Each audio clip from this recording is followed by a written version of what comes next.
Hello, good morning. This is Taib at taibs.com, and today we're going to talk about an instance that took place in the book of Joshua, in particular Joshua 1, verse 1 to 9. That's what we're going to be looking at today. And if you've missed my last presentation, you can go back on my website, taibs.com, taybs.com, and you can catch what I talked about, I guess, 2 days ago. Now, this whole series that I'm doing now is about faith and what it means to have faith and to walk and live by faith. So this chapter here is going to even give us even more explanation about faith. So please follow alongside my screen and let's get to that. Okay? So the next thing I want to talk about is this, the background.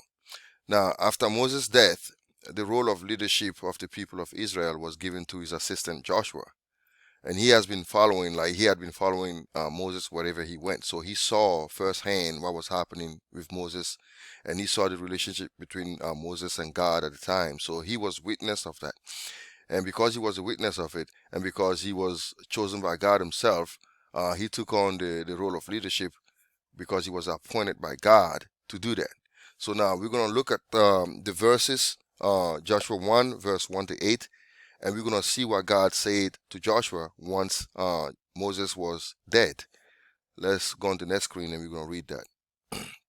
Now, God commissions Joshua, he says, and the verse reads, After the death of Moses, the servant of the Lord said to Joshua the son of Nun, Moses' assistant, Moses, my servant, is dead. Now, therefore, arise, go over this Jordan, you and all these people, into the land that I'm giving to them, to the people of Israel.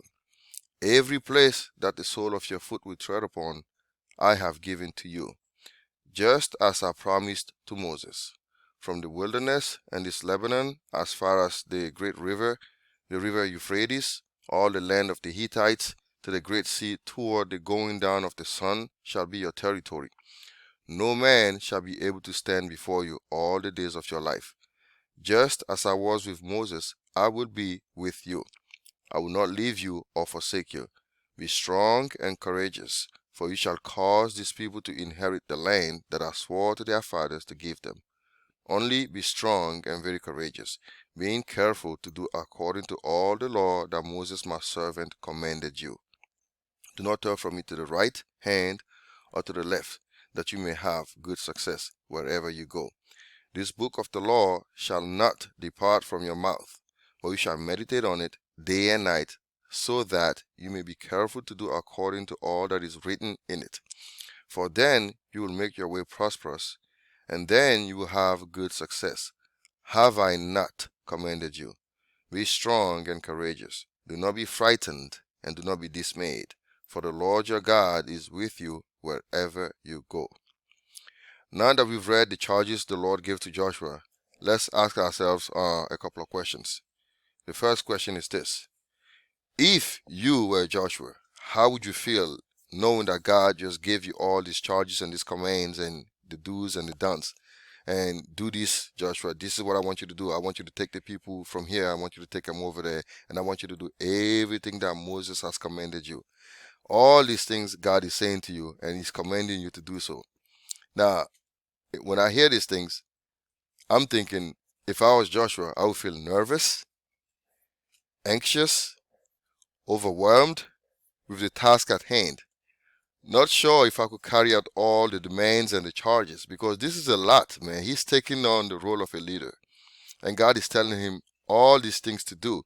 So Joshua is probably feeling like, man, I don't know if I'll be able to do this. This is too much for me. This is a lot, man. I've seen Moses, I've seen what God has done with Moses, I've seen all these things, and I've seen how Moses was. I don't know if I can do this. So there's this fear, and this is a healthy fear to have that, to know that this is not an easy task. God is asking him to do something that God knows this is going to be hard work. So Joshua is feeling all the pressure. And I'm sure, like I said on my screen, all these thoughts went through Joshua's mind. And the Lord who knows man's thoughts could see that. And he comforts Joshua in verse 9. He said to Joshua, Have I not commanded you? God is basically saying to Joshua, I will give you the strength to carry out my desires and do my will. And Paul mentions something similar in 1 Corinthians 15:9-10. I want to explain what this means, because God says to Joshua, have I not commanded you? We need to understand why that question is there. Have I not commanded you? Now, Paul says this in 1 Corinthians 15:9-10. For I am the least of all the apostles, unworthy to be called an apostle, because I persecuted the church of God. But, I highlighted that in red, by the grace of God, I am what I am. And his grace toward me was not in vain. On the contrary, I worked harder than any of them, though it was not I, but the grace of God with me. So basically, Paul is saying that grace produced the hard work in me. The love of God, the grace, the faith, all that I am what I am by the grace of God. Basically, Paul is saying, if I am here today, if I'm doing all this work today, it's because of God's grace. It's because of God's work in me. It's because of what that grace is producing in my heart. It's because of what that grace is doing in me through my spirit to empower me to do God's will. So I'm saying this because what God was saying to Joshua is this, to sum it up, and I'm going to go to the next screen to read that. This is basically what the Lord was telling Joshua when he said, have I not commanded you? In other words, he's saying, Joshua, I create what I command, so do not be worried or anxious, for I will work in you to bring my purpose to fruition. And this is the rest that the Lord gives us through his Holy Spirit, yet many of us don't get it. So when Joshua was given all these commands, when God was giving all these commands to Joshua, he was basically saying, this is what I want you to do. This is the task at hand. I want you to take it seriously. I want you to take the people, I want you to lead them over here, and I want you to read my word. I want you to meditate on my word day and night. I want you to do this. And then he gives it the punchline, have I not commanded you? Basically, God is saying to Joshua, I myself, okay, I will give you the strength. I'm going to try to do this here. I myself will give you the strength to carry out what I command. So it's not up to you, Joshua, because I say the command, and I will empower you to carry out my desires. So Joshua, do not be anxious. Be strong and courageous, because I'm going to produce the courage in you. I'm going to produce the strength in you. I'm going to produce the desires in you. I'm going to produce everything that I desire to come to pass. I'm going to give you the strength to do so, because I commanded it, and it will happen, because my word is alive. God speaks living words. So when he was speaking those words to Joshua, he was basically saying to Joshua, have I not commanded you? I've said it, Joshua. I've said all these things that you're going to do. And because I spoke it, it will come to pass.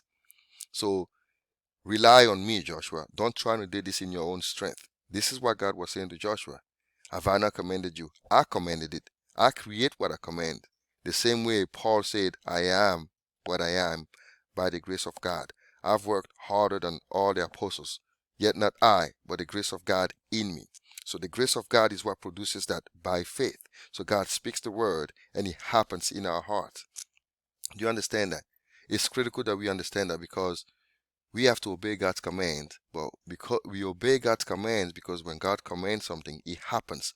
So when God says to the woman that was caught in adultery, go and sin no more, she ought to say, thank you, Lord, for speaking that in my life, because now that you've spoken it, it will happen, because you spoke living words to me.